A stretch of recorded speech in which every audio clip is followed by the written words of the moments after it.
లేదని పోలీసులు తెగేసి చెప్తుంటే ఇటు కాపు జేఏసీ మాత్రం పాదయాత్ర జరిపి తీరుతామంటుంది. జిల్లాలో 144 సెక్షన్ అమల్లో ఉందని స్వయంగా కలెక్టరే చెప్తున్నా రేపటి పాదయాత్ర ఏర్పాట్లు చకచకా జరుగుతున్నాయి. అయితే పోలీసుల మాట కాదని పాదయాత్ర చేస్తే ముద్రగడను గృహ నిర్బంధం చేసే అవకాశాలు కనిపిస్తున్నాయి.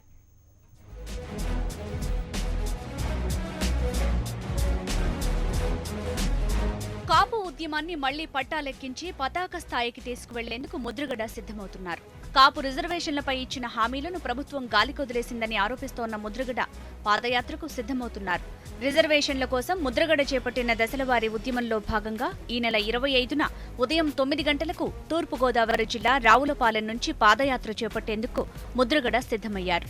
ఈ పాదయాత్ర కోనసీమలో పలు ప్రాంతాల గుండా ఈ నెల 30న అంతర్వేది నరసింహస్వామి ఆలయం వరకు కొనసాగుతుంది. కొత్తపేట, ఐనవల్లి, ముమ్మిడివరం, అమలాపురం రూరల్, అంబాజీపేట, పి గన్నవరం, రాజోలు, సకినేటిపల్లి ప్రాంతాలు టచ్ చేస్తూ పాదయాత్ర సాగేలా రూట్ మ్యాప్ రెడీ చేశారు. మన ముందున్న ఇష్యూ 25వ తారీఖుని గాంధీ గారి ఫోటో పెట్టుకుని సత్యాగ్రహ యాత్రకే మరి ప్రయాణానికి మేము సిద్ధం అవడం జరిగిందని చెప్పి మీ అందరూ సహకరించాలి ఈ యాత్రని.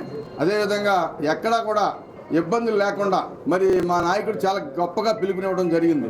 ఎవరి ఏర్పాట్లో వాళ్ళు రావాలా, గాంధీ మార్గంలో మనం నల్ల రిబ్బన్ని ధరించి సత్యాగ్రహ యాత్రకి అందరూ సహకరించి ఎక్కడ కూడా పిల్లలు కానీ మహిళలు కానీ అందరూ కూడా సత్యశ్యామలంగా జరిపించాలని ఒక పిలుపునిచ్చి ముద్రగడ పాదయాత్రకు పోలీసు యంత్రాంగం కుదరదని చెప్పేసింది.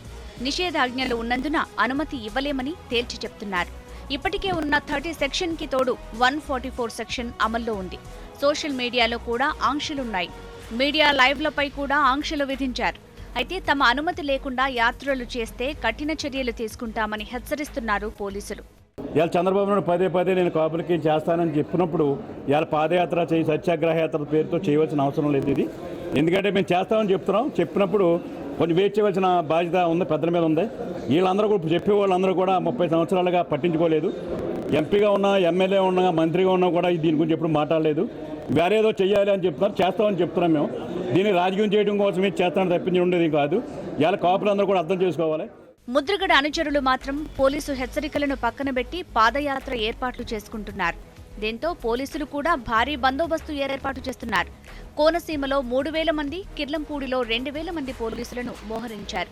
అయితే గతంలోలా ముద్రగడను కిర్లంపూడిలోనే అడ్డుకుంటారా లేక రావులపాలెం వరకు పాదయాత్ర కొనసాగించి అక్కడ అడ్డుకుంటారా అనే దానిపై ఉత్కంఠ నెలకొంది. మనం already section 144 on the request made by the SP ఇవ్వడం జరిగింది. జిల్లా వ్యాప్తంగా లా అండ్ ఆర్డర్ మెయింటైన్ చేయమని ఎట్టి పరిస్థితుల్లోనూ ప్రజలకి లా అండ్ ఆర్డర్ విషయంలో ఎట్టి పరిస్థితుల్లో కూడా అన్ని చర్యలు టేకప్ చేయమని చెప్పడం జరిగింది. డెఫినెట్గా అందరికీ మేము మనవి చేసేది ఏంటంటే ఈ పరిస్థితుల్లో అందరూ కూడా శాంతి భద్రతలో ఉండడానికే సహకరించాలి తప్ప మరే రకమైనటువంటి ఇది చేయకూడదు. టోటల్గా గోదావరి జిల్లాలో మరోసారి కాపు ఉద్యమం వేడెక్కింది.